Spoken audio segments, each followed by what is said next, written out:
En primera plana, Carlos Herranz. Bienvenidos en Primera Plana, un programa de Radio Francia Internacional y de France 24. Esta semana, ya saben, el día 8 de marzo es el Día Internacional de la Mujer y hoy queremos poner el foco sobre el rol que han jugado las mujeres en esta crisis sanitaria. Para ello me acompañan en este estudio tres invitadas. Alejandra Meneses es analista de la OCDE, especialista en políticas de género y desarrollo. Bienvenida, Alejandra. Gracias.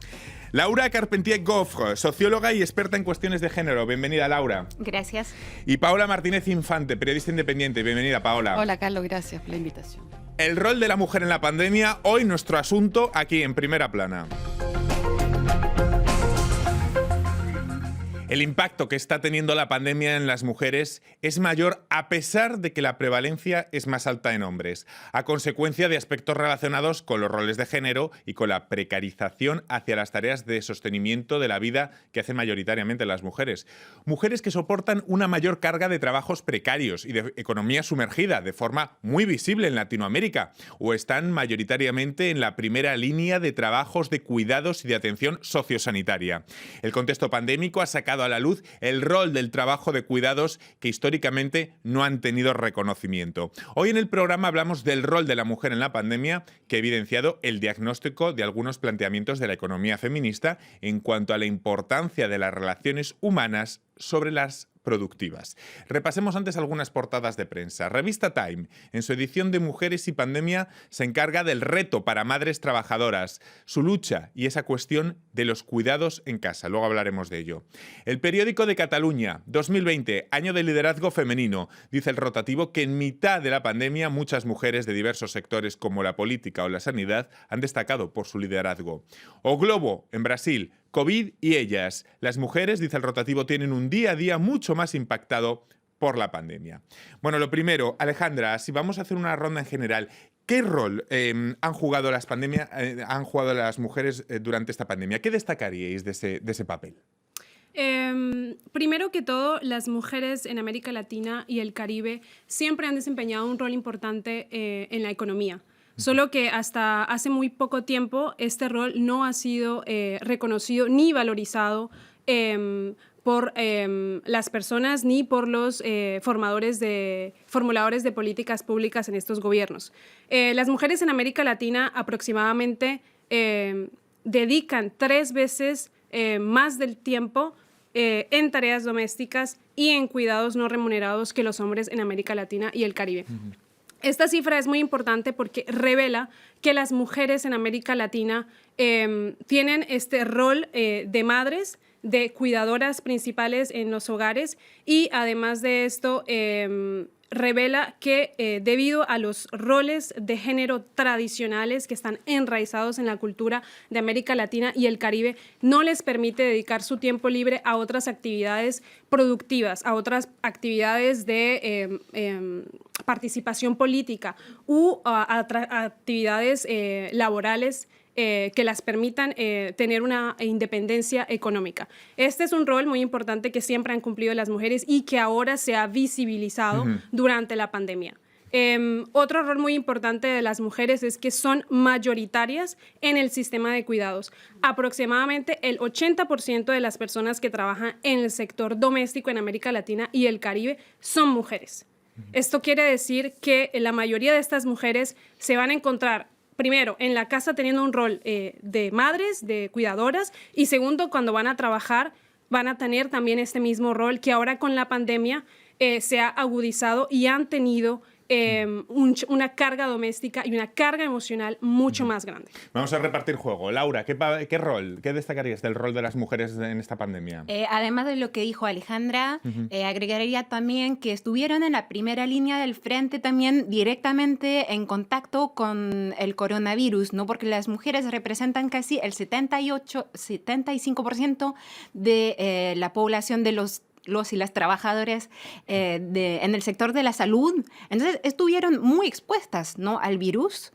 Y además hay que tomar en cuenta que ellas perciben sueldos en promedio de 25% más bajos que los de los hombres en el mismo sector. Entonces, es como una doble pena. Y más allá de eso... Mayor exposición y menos retribución. Exacto, exacto. Y hubo una doble pena también, porque en particular durante los primeros meses de la pandemia, también cuando contrajeron el virus, muchas de ellas fueron tratadas como chivos expiatorios, no fueron marginalizadas, echadas a la calle por los dueños, las enfermeras. Entonces estuvieron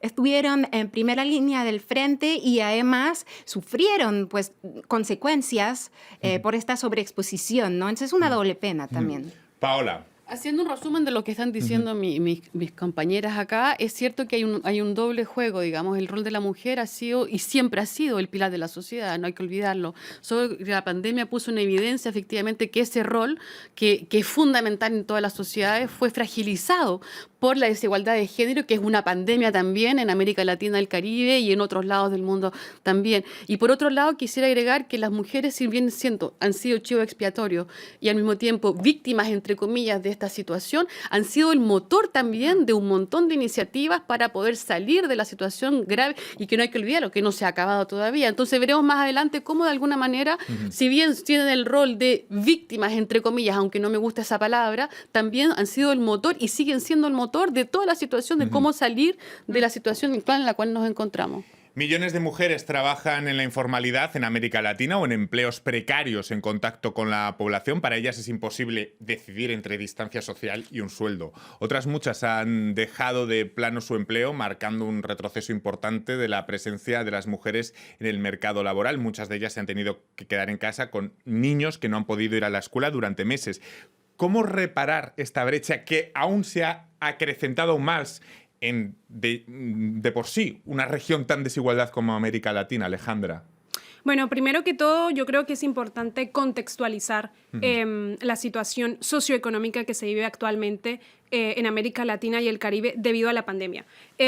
Según informes de organizaciones internacionales, América Latina y el Caribe fue la región en desarrollo y emergente más afectada por la crisis de la pandemia con respecto al crecimiento del Producto Interno Bruto. Aproximadamente del 7 al 9% del Producto Interno Bruto cayó en América Latina debido a esta crisis sanitaria.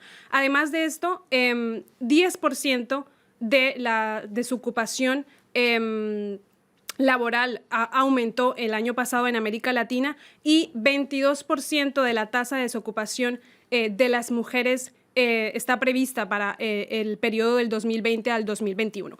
Estas consecuencias del sistema macroeconómico de América Latina va a afectar fundamentalmente a las mujeres y a los grupos vulnerables que se encuentran dentro del grupo de las mujeres, porque normalmente en el discurso siempre hablamos de las mujeres en general, pero en América Latina tenemos que tener en cuenta que va a haber grupos vulnerables como las mujeres que trabajan en el sector informal, como las mujeres que tienen menores ingresos, las mujeres migrantes, que ahora hay una explosión debido a la crisis humanitaria que se vive en ciertos países de América Latina.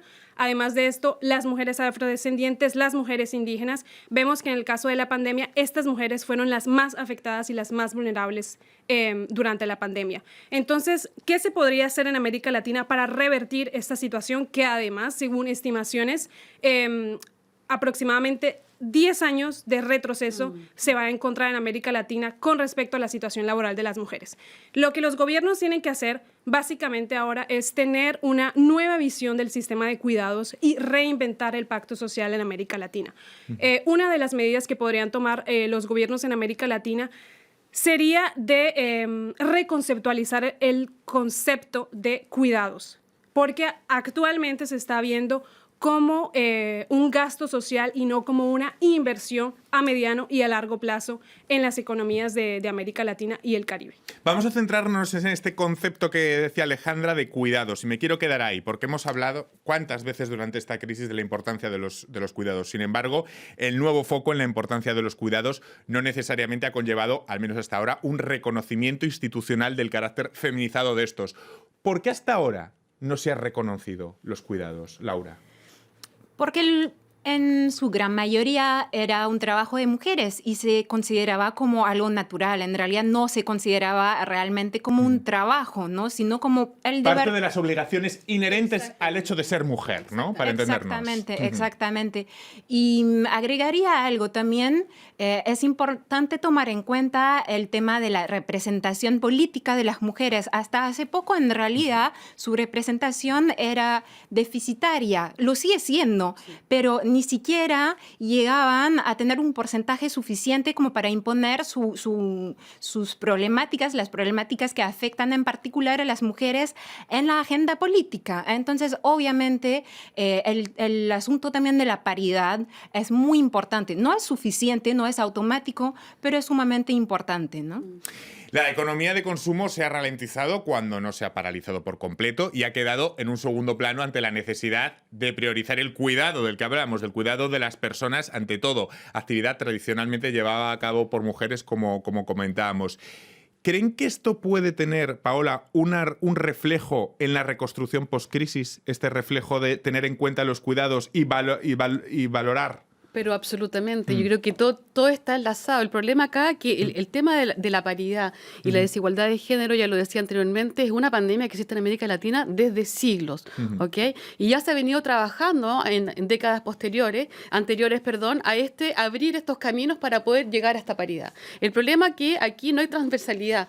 Todos los caminos se han abierto de manera separada, ¿cierto? Veamos acá, hagamos una ley para esto, hagamos una ley para otro. Hay mujeres que han ocupado puestos importantes y que siguen ocupando puestos importantes en política, por ejemplo, en América Latina. Sin embargo, de fondo, el problema de fondo es cómo también los hombres participan en la aceptación de este rol que va a jugar la mujer más adelante. Hago referencia al ministro de Hacienda de Chile que dijo que la pandemia, no podemos salir de pandemia sin el rol de las mujeres. Ok, está bien, pero siempre nos damos cuenta que eso queda en las palabras. Siempre se prometen grandes cosas, pero en las políticas estatales, las políticas de cada gobierno, el hecho de aplicar esa política y de realmente incorporar a la mujer en el juego económico, en el juego político, ahí cuando el lugar no se está dando. Lo sabemos hoy día, las mujeres están en primera línea en todos los aspectos. Como los decía mi compañera, 10% y hay un 10% de retroceso en el mundo laboral también, eso hay que considerarlo hoy día.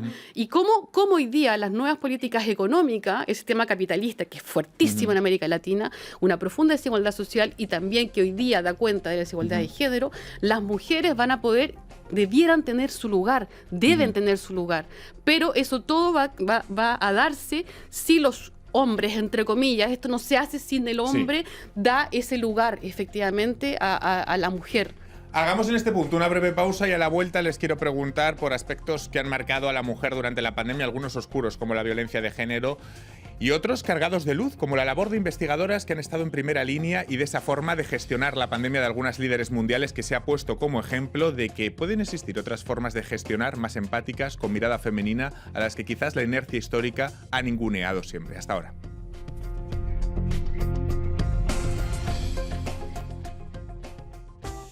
RFI, la selección del mes. Les frères Smith.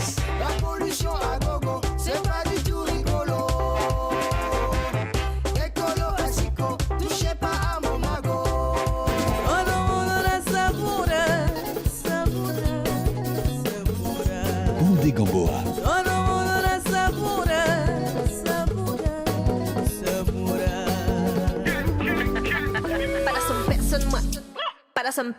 Tipeee Monte. On sent pas personne, moi. Garde le masque, reste au loin. Plus besoin de déguiser, fais plus moi la bise. C'est soit un bêtisier, j'en fais comme ma guise. Pas la somme personne, moi.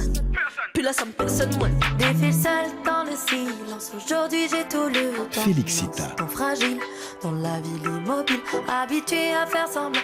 Décidément à jouer. RFI.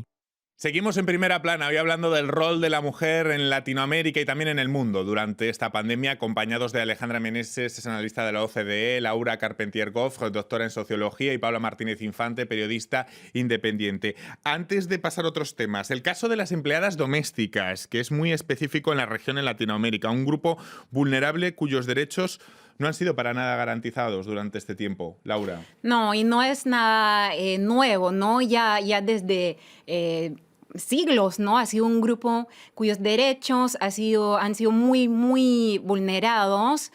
A pesar de los avances legislativos que se consiguieron en los últimos años, sigue siendo un sector muy informal cuyos derechos humanos están siendo violados a diario, ¿no? Entonces, cuando llegó la pandemia, hubo despidos masivos sin que tengan derecho, bueno, tenían derecho, ¿no? Pero sin que perciban sus beneficios, ¿no? Los empleadores en muchos casos no les pagaron sus beneficios, ni siquiera su último sueldo en muchos casos.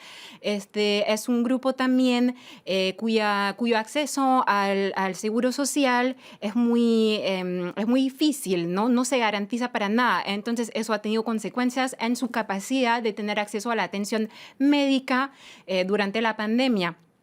Otro aspecto es que la mayoría no tuvo acceso a los bonos estatales, o sea, realmente se encontraron sin ninguna fuente de ingreso durante la pandemia. Por ejemplo, en Perú hicieron un estudio, o sea, más del 85% no tuvo acceso a los bonos estatales. Y también para las que no perdieron el trabajo están expuestas a una sobreexplotación terrible, ¿no? La carga laboral de por sí aumentó porque las medidas de higiene están más estrictas, también por el cierre de las escuelas, entonces la atención a los niños y las niñas fue mayor, o sea, les exigió mayor trabajo. Y para terminar, ahora en particular las que trabajan cama adentro, están casi como secuestradas, ¿no? En casa del empleador, les dicen como no puedes salir porque tomando como pretexto el riesgo de que, vuelvan a la casa trayendo el virus y le dicen, ok, puedes salir, pero vas a tener que hacerte la prueba, ¿no? La prueba médica del COVID, pero hay que tomar en cuenta que, por ejemplo, en Perú el costo de la prueba es casi la mitad de un sueldo mínimo, que no les está garantizado, ¿no? A ellas tampoco. En Chile, por ejemplo, el Sindicato de Trabajadoras Domésticas de Casas Particulares sacó un hashtag que se llama Cuida a quien te cuida,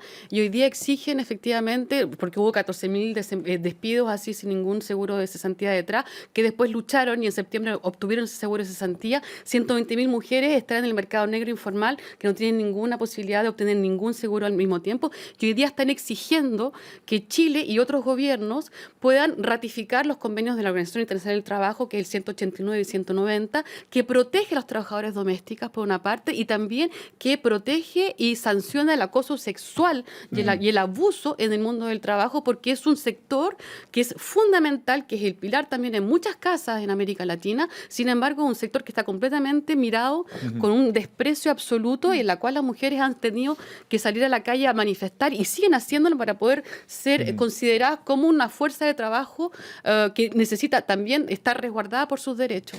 Vamos a avanzar con otros puntos que nos interesan sobre el rol de la mujer durante toda esta crisis sanitaria. La pandemia también ha producido ese efecto devastador de la violencia de género, al obligar a que muchas mujeres tuviesen que pasar tiempo en confinamiento con sus maltratadores.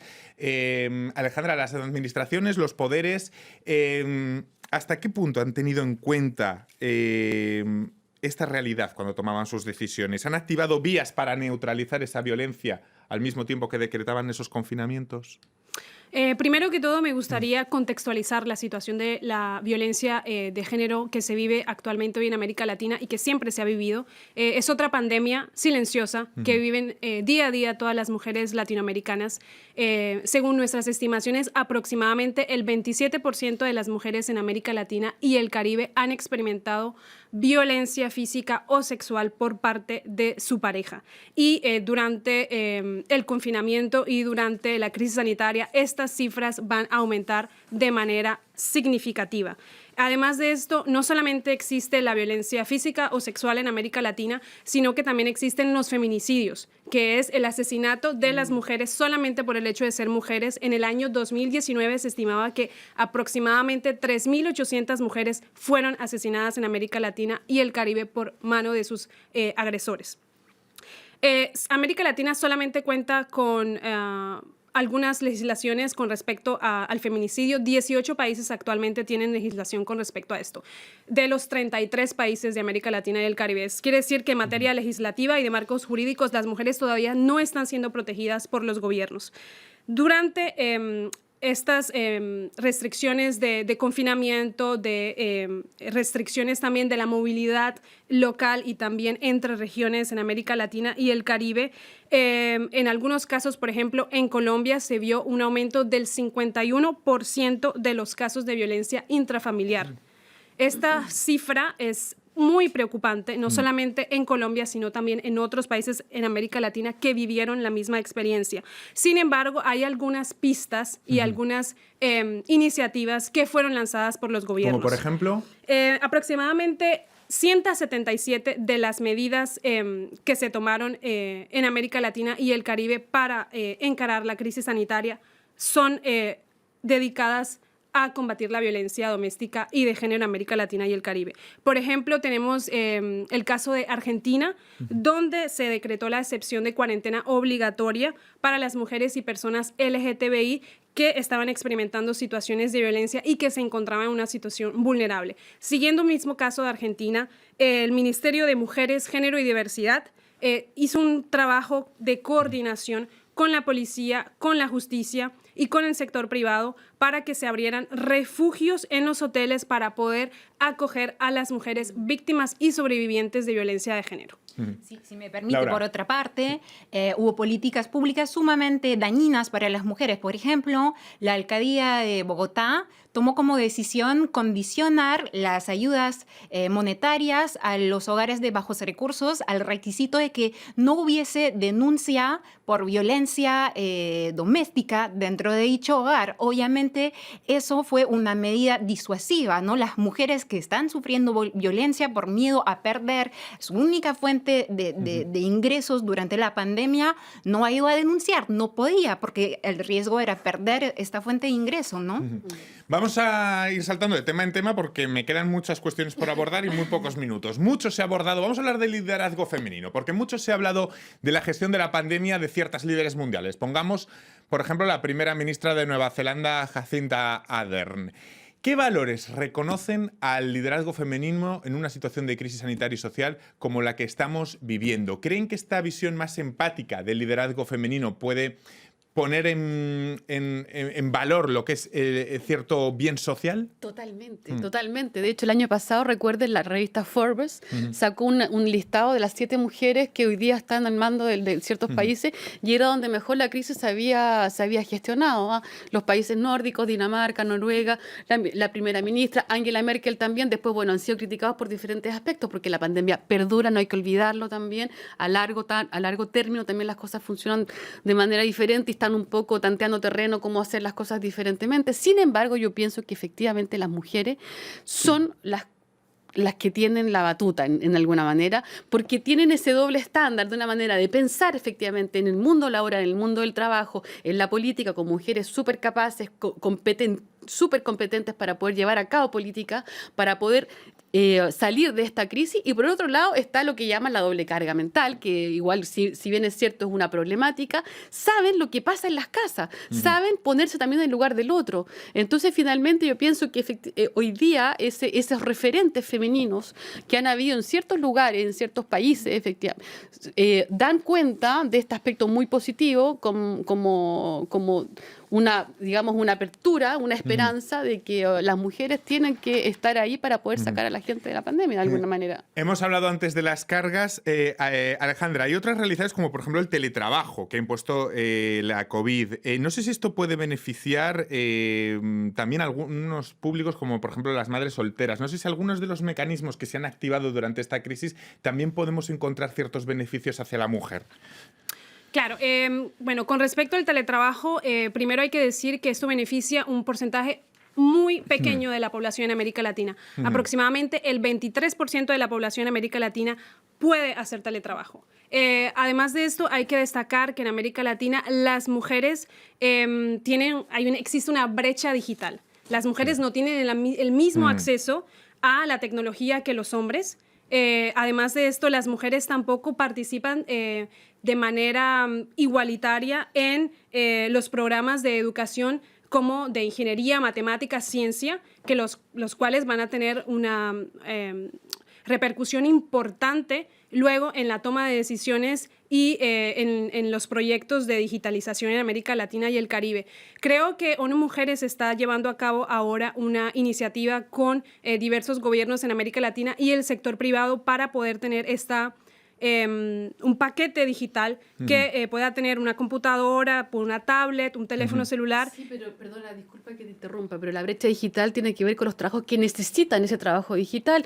Y ya lo sabemos que las mujeres en América Latina ocupan trabajos que no necesitan justamente tener un computador o ordenador en casa. Ellas están destinadas a trabajos de comercio, trabajos informales, pequeñas ventas, etcétera. Entonces la brecha digital, si bien es un problema importante que hay que suplir, hay que mejorar, todo el sector económico en el cual las mujeres están las más afectadas, el sector informal, donde no necesitan esa brecha digital. Yo pienso lo que hay que realmente poner el énfasis acá, también la cuestión del hambre. La FAO hoy día señala que América Latina y el Caribe, el 8,9% de la población está sufriendo de hambre. ¿Y quiénes son las primeras afectadas? Son las madres que tienen que parar la olla, expresión chilena.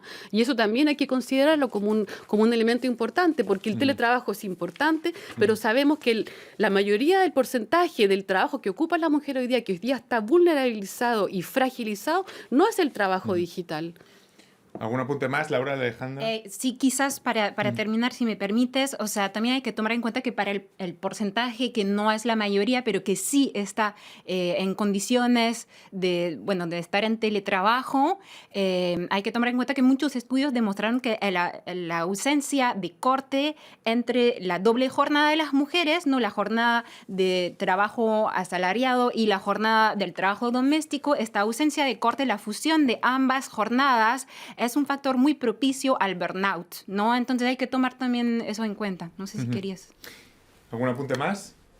Bueno, pues yo me estoy quedando ya sin tiempo hoy, pero muchísimas gracias por haberme acompañado en este programa que hemos dedicado a analizar el rol que juegan las mujeres, que han jugado durante esta crisis sanitaria, y esperemos que se produzcan avances, ¿no?, en lo que se llaman los programas de recuperación, algo de lo que vamos a hablar mucho a partir de ahora.